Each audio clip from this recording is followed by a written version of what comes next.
Hello, it's Liz. Welcome to Westart Tarot. And today I'm here to talk about decks for spring. We are having some kind of crazy weather here on Cape Cod on the northeast coast of the United States. So for the past several days and including today, it's 80 degrees. Which is highly unusual for us. Even inland in Massachusetts, we might have warmer temperatures, but because we're surrounded by the Atlantic Ocean, we have late springs, we have cold springs, but 80 degrees is kind of crazy, and it's been that way for several days. So anyway, I do love the warmer weather, but I do not love climate change. So anyway, so I have just a few decks here. I was kind of thinking about, what decks did I want to use for spring, and so this is what I came up with. So I'm kind of on a roll right now with the 3 decks from Hay House. And I did a video about these 3 decks. So I'm just going to go real quick with these and kind of move past them. But they do seem to... So the first one is The Witch's Wisdom by Phyllis Carrot, and Danielle Barlow is the artist. And there's just something about this palette, the color palette, of course here's a winter card, but that reminds me of spring and makes me feel a little springy when I see this. Plus, honestly, I'm just so into these 3 decks. I don't know what it is, but I just cannot get enough of these decks. I am loving them. So it's a combination of a spring-ish feeling with this deck, and the fact that I'm just really enjoying using it right now. And so I'm going to continue to keep using it until I don't enjoy it or I'm ready to move on to something else. So this is Witch's Wisdom. The next one is another tarot. This is the Fifth Spirit by Charlie Claire Burgess. This is the mass market edition. And again, I am just loving this deck. And there's something, maybe it's the white space in the background, but there's something kind of uplifting and springish about the color palette for this deck too. And as I'm saying that, it's not looking terribly springy, but here we go. There's some green. And this is another deck that I am just enjoying so much. I'm getting great readings from it. And I'm just so happy that Hay House has decided to bring forward some interesting decks that are from some marginalized communities and, speak to a more diverse, inclusive group of folks. So I'm really enjoying these decks. And I do think that they are great for spring, in addition to the fact that I'm really enjoying working with these decks. So that is Fifth Spirit by Charlie Claire Burgess. And then the third Hay House deck that I'm working with right now and enjoying is by Asia Frost, the Sacred Medicine Oracle. And this is art. The artwork is by Steph Littlebird. And again, just think it's kind of a pretty springy color palette. And again, so this deck I just started using for, I'm keeping it in my bedroom on my bedside table, and I'm drawing a card at night for a kind of a nighttime draw. I've just done that now for a couple nights, and that's working out well, and I will continue to do that. My hummingbirds, they're due back any minute now, so I'm happy about that. miss them so much when they're gone. So anyway, that is the Sacred Medicine Oracle. All right, so now I'm moving on. I'm done with these Hay House creations. This is an indie deck that I adore. It's by Lisa Estabrook. And Lisa is just up the coast from me in Maine. And this is one of my, one of my favorite decks. I should have probably pulled out the more springy cards, which I did not do. Lady's Mantle, Pansy. Get me that. Sorry, not very well prepared, am I? But I wanted to just kind of pull out the more springy cards from this deck, as opposed to the summery ones. So that's good. That's enough. So I love the artwork. It's just beautiful. And there is a guidebook that Lisa brought out just fairly recently. But right on the card we have dandelion release. So we have the name of the plant, the keyword, and then just a little blurb. Oh, my daffodils. It's just a lovely deck. And Pansy and Iris. I really love this. Bleeding Heart, one of my favorites. So this is a lovely deck for spring and summer. I really use it year round. I usually will pull, oh, here's the card that's on my altar right now, Nettle. And nettle is just starting to pop up in my yard, my woodlands backyard, and in my garden. And we will be drinking nettle tea very soon. It's almost there. Another tarot. This is Tarot of Mystical Moments. This is a mass market deck by U.S. Games, and it's Katrine Weltstein. I don't know what it is. This deck just really has a real springy feeling to me, and I'm always drawn to pulling it out this time of year. So here we are. It is slightly shiny.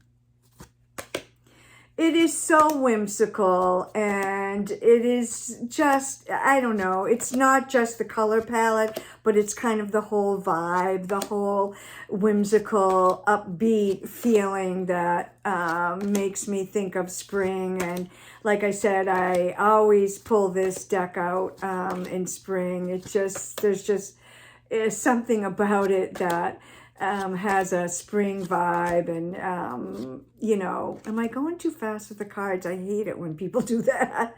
I'll slow down. So anyway, it's just a gorgeous deck. It's whimsical. It's really different. And I'll end on another hummingbird. So that is the Tarot of Mystical Moments. Another spring favorite. Guidebook. And here is another. This is the Herb Crafters. The artwork is by Joanna Powell Colbert, and the guidebook is by Letitia Guthrie. And Letitia is an herbalist. And,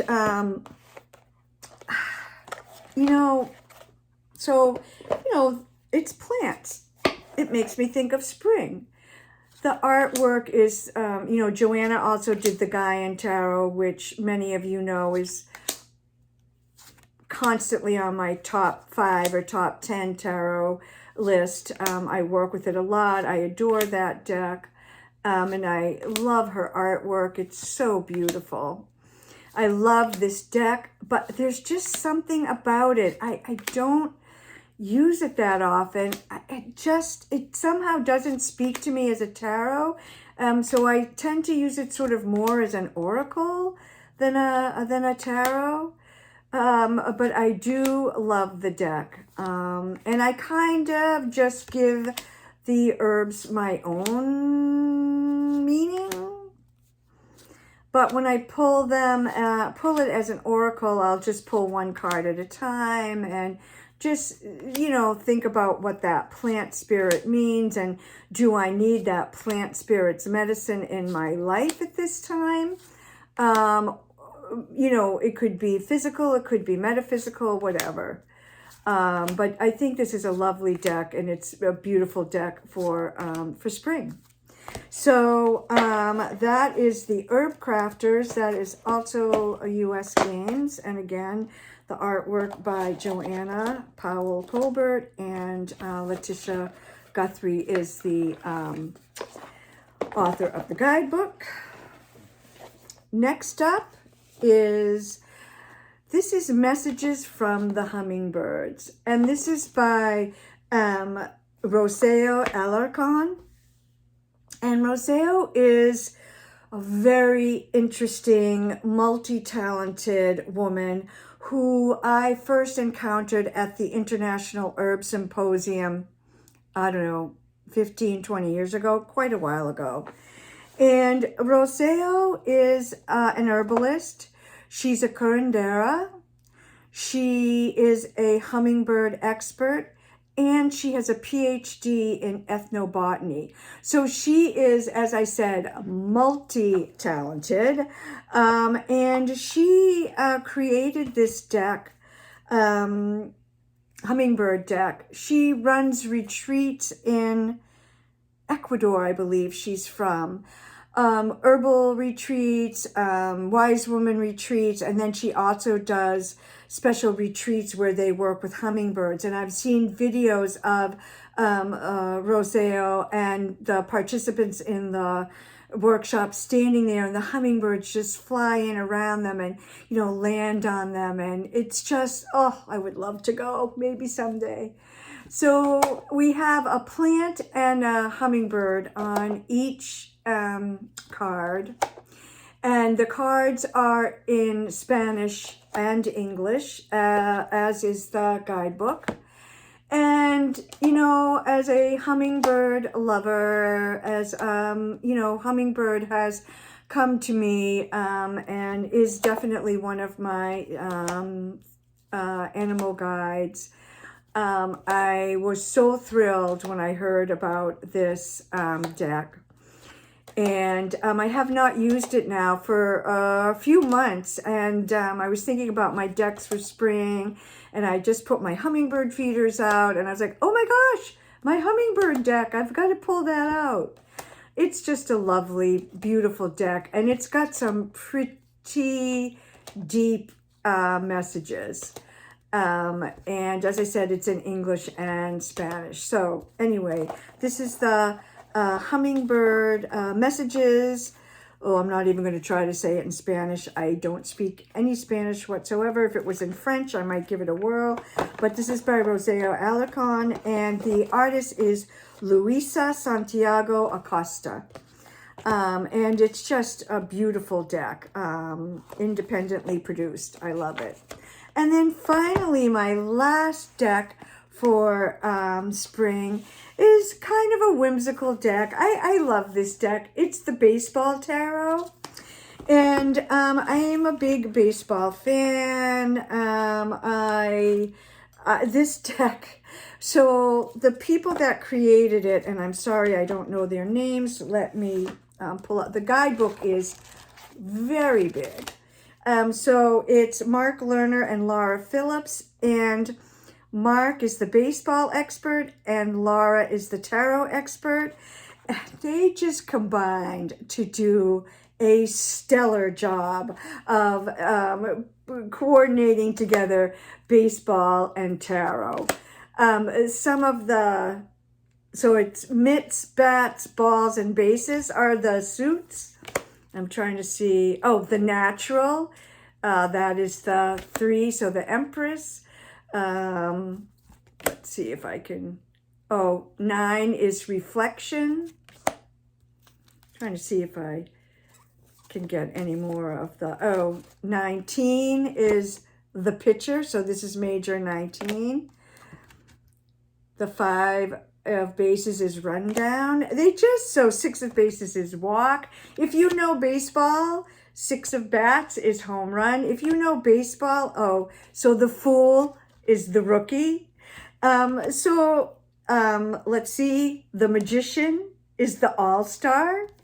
So they just were very clever in their, Judgment 20 is the rule book. I mean, it's just great. So this is, let's see. The Tower is a whole new ball game, and that is, we can see that the scoreboard was struck by lightning. The Devil is the goat, and this is not the greatest of all time. This is the goat in terms of, yeah, you fucked up, that goat. 13 is Retirement. The court cards, MVP of Bats. It's just really Ace of Bases, Ace of Mitts. It's just really clever, and it's really fun, and Shake Off. And this is just, let's see, we have 18 is the catcher. It's just a fun, clever deck. And so here we have the Star is batting 1,000. The Three of Mitts is triple play. It's just a lot of fun. And as I said, I am a total baseball nerd and a total tarot nerd. So I saw this deck at I think I was at a psychic fair, and there were some people there selling decks. This was probably a good 10, 15 years ago, and I saw this deck, and I had never seen it before, and it was like $10. And I thought, oh my gosh, I have got to get this deck. And I love it. I just pull it out this time of year. I usually pull it out on opening day to make a prediction about my particular baseball team and how they will do. And one year I actually predicted that they were going to go to the World Series, and they did. However, that will not be this year because they've just lost 13 games in a row. Yes, it's true. I'm not happy with them. Anyway, those are my decks for spring. Please, in the comments, tell me some of the decks that you like to bring in at springtime, and what decks are you interested in and are speaking to you. Here we are in April of 2023. Peace and blessings to you, and enjoy the spring.